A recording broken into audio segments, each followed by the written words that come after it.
I practice sketching a lot because I'm still not there, where I can show how my rose is growing in me. Yes, now it is growing inside. But I'm trying to improve how to sketch it. It is very important to create the right energies around the painting or sculpture. That's how deep it works on someone who sees it, lives with it. It can change the energies of your home or workplace. So I'm very careful. Yantra is constructed in two different ways. One is moving from the center outwards, and the other is from the edges inwards. Both have different meanings.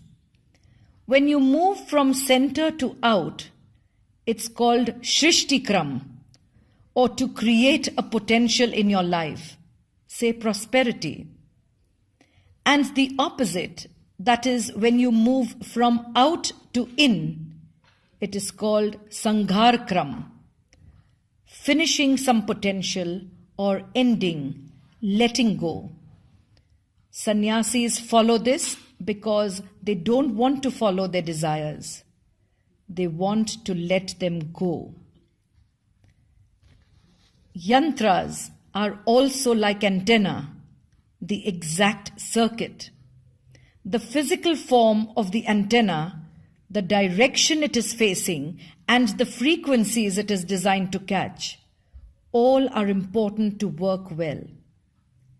If you know little basic lab electronics, their circuit boards had circuits printed on them, and we fixed the IC chip at the right place. We did soldering of power wire at the right place for it to work.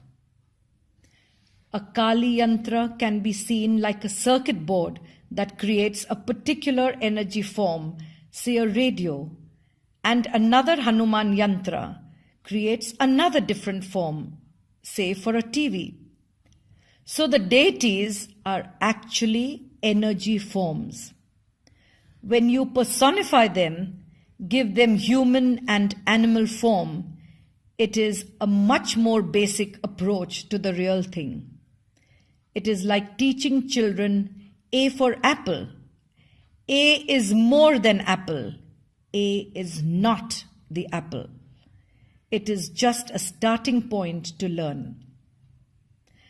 I will share more on Yantra science later. Now let me come back to Sri Yantra. It is considered the ultimate. The Kali Yantra, what I spoke about the last time. Kali Yantra is used when you are in trouble. But when it is about survival and a really bad situation faces you, the Sri Yantra is considered the most universal. It is beneficial in every which way, including liberation. So let me explain the connection between the form and its meaning. No, not meaning. The better word is purpose. There is a line in the Quran, kun fakakun. Kun fayakun. Literally translated, it means be, and it is. Referring to God's act of creation, a noted scholar says it speaks of God's continuing activity in the present. Kun fayakun is about the unfolding of the physical universe, discovering new systems of knowledge. Yet there is mystery beyond intellect. Another scholar said, kun fayakun. These words are the divine music of an ever-evolving, infinite physical universe. So we are dealing with an ever-changing universe, and in it we want to find stillness. My center. The Sri Yantra can be seen as a knowledge device. It is not like a book. it is very demanding. You need to focus hard for hours, days, and years, and knowledge is not something that comes in words. It's more like a revelation. And yet, you are looking to reach the source of it all. That is the scope of Sri Yantra. Let me now take you into a little detail, as little as possible, because this is one of the most detailed subjects in history. Scientists who are studying this are wondering how the mathematics was calculated for this yantra. Even today, it is possible only with the help of computers. The Sri Yantra has 2 sets of triangles. One set has 4 which are male triangles, denoting the 4 states of consciousness: waking, dream, deep sleep, and transcendence.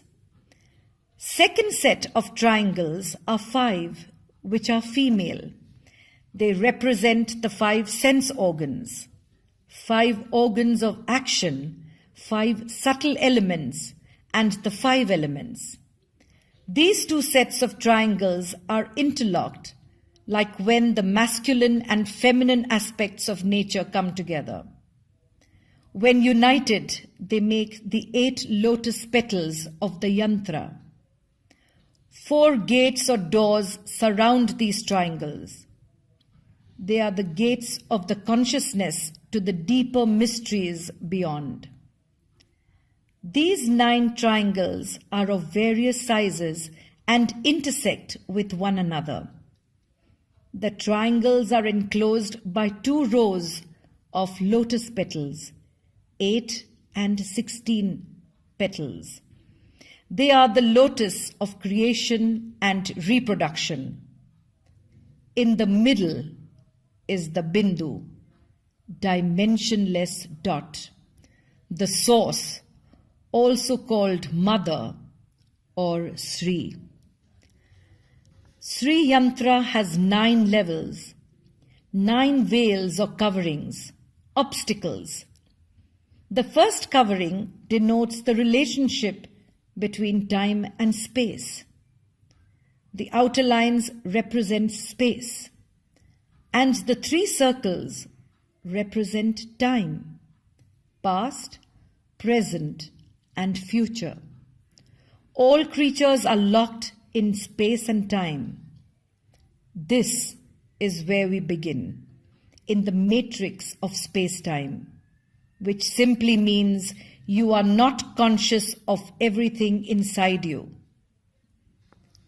Carl Jung said it beautifully. When an inner situation is not made conscious, it appears outside as fate. So through Sri Yantra, you get into a process of becoming conscious of everything and taking control of your life. It's using the power that is there inside, and Sri Yantra, from any culture you might be, will connect with you. It is universal. So every covering you penetrate through your practice, and there is a method for each. You use your entire body, knowledge of the chakras of your body. This is awakening of the serpent power or Kundalini. Till you reach the 9th covering, the Bindu, the source called Sri, which we consider as the mother of the universe, feminine. This is where all work is finished and you get established in Ananda, bliss.